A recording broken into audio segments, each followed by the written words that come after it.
Hello students, so today we will start 8th question of our exercise 12.2.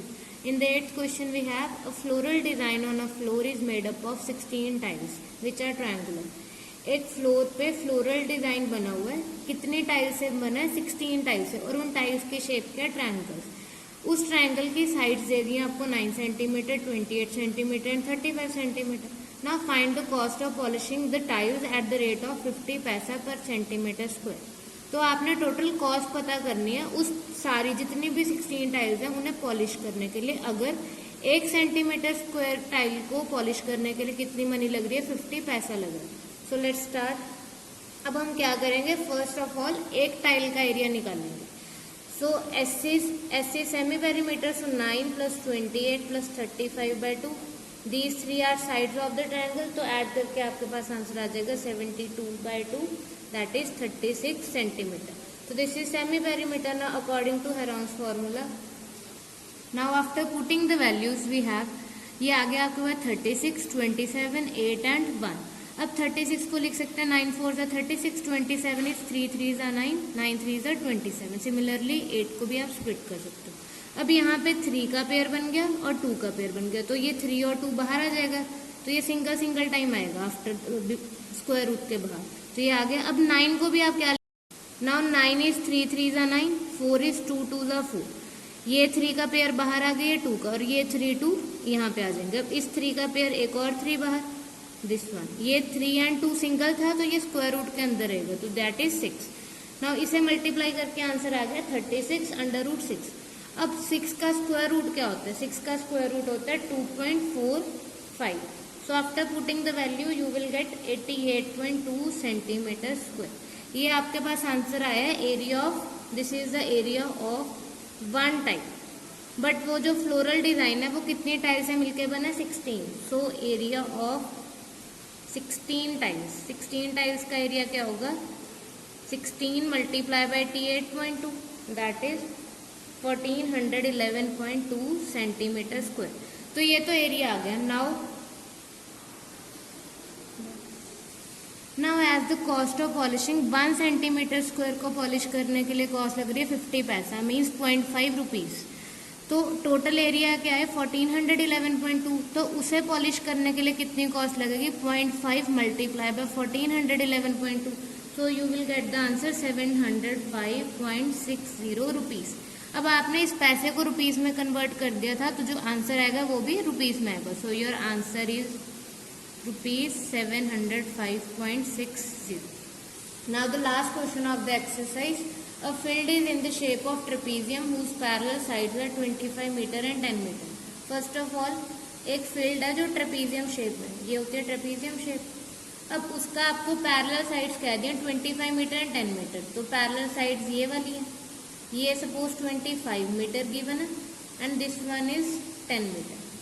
और जो non parallel sides हैं, non parallel ये वाली sides हैं, तो उसकी लेंथ दे दी है आपको 13 मीटर एंड 14 मीटर। अब आपने इस पूरे एरिया फील्ड का एरिया फाइंड आउट करना है, तो आप क्या कर सकते हो? अगर मैं यहाँ पे कंस्ट्रक्शन करती हूँ तो क्या हो जाएगा? ये एक पैरेललोग्राम की शेप ले लेगा और ये ट्रायंगल की शेप ले लेगा। लेट इट ABCDE, और यहाँ पे कुछ हाइट बनेगी, ये सपोज H हाइट है और ये नेम दे दिया मैंने इस पॉइंट को M। अब हमने क्या करना है? इस ट्रायंगल का एरिया फाइंड आउट करना है। सो इन ट्रायंगल BECS, अब अगर ये 13 मीटर है तो ये साइड भी कितनी होगी? 13 मीटर। वाई? क्योंकि ये पैरेललोग्राम बन गया, और पैरेललोग्राम के जो पैरेलल साइड्स होती हैं वो होती हैं इक्वल। तो अगर ये 13 है, ये भी 13। सिमिलरली अगर ये 10 है तो ये जो DE है ये भी कितना होगा? 10 मीटर। और अगर ये टोटल 25 है और इतना 10 मीटर है तो बचा हुआ पार्ट कितना होगा? 15 मीटर, बिकॉज इतना 25 है और इतना 10 है, तो ये 15 मीटर होगा। अब आपके पास S क्या होगा? 13 + 14 upon 15 + 15, 13 + 14 + 15 upon 2, so that is 42/2। Cutting करके आंसर आ जाएगा 21 मीटर। तो ये इस ट्रायंगल का सेमी पेरीमीटर आ गया। Now according to Heron's formula, area of triangle BEC. Now after putting the values you will get 21, 8, 7 and 6. 21 is 7 3 the 21. 8 को आप 2 का क्यूब लिख सकते हो, 7 as it is, and 6 is 2 into 3. अब यहाँ पे 7 का पेयर बन रहा है तो वो स्क्वायर रूट के बाहर आ जाएगा. 3 का भी पेयर बन रहा है, सिमिलरली 2 के भी 2 पेयर्स बन रहे हैं. सो ये एक 2 आ गया और एक 2 ये आ गया. After multiplying you will get 84 metre square. इसका मतलब इस ट्रायंगल का एरिया आ गया 84 metre square. Now we know that area of triangle का फॉर्मूला क्या होता है, half into base into height. अब उस ट्रायंगल का आपने एरिया बाय हेरॉन्स फॉर्मूला निकाला, दैट इज 84. तो ये 84 आ जाएगा. हाफ इंटू, अब बेस, इस ट्रायंगल का बेस है EC. जो हाइट है वो आपको नहीं पता, जो ये BM है, जो H है वो आपको नहीं पता. अब EC की वैल्यू गिवन है, that is 15. H find out करना, तो 2 यहाँ पे मल्टीप्लाई में और 15 उस साइड जाके डिवाइड हो जाएगा. After cutting you will gate 28 and 5. 3 के टेबल पे आप कटिंग कर दोगे तो H क्या आ जाएगा आपके पास, 56/5 मीटर. यहाँ तक क्लियर है. अब हमारे पास ये पैरेललोग्राम बच गया. Now in parallelogram ABED. अब एरिया ऑफ पैरेललोग्राम क्या होता है, area of parallelogram is base into height. Into height होता है, इसीलिए हमने हाइट फाइंड आउट किया. अब जितनी हाइट ये होगी, जितनी हाइट ये है उतनी हाइट ये होगी. ये ऑब्वियस ही बात है कि जितना पार्ट ये उतना पार्ट ये. तो H हमने निकाला 56/5 और बेस, इस पैरेललोग्राम में बेस कितना था, 10. तो यहाँ पे वैल्यू पुट करोगे 10.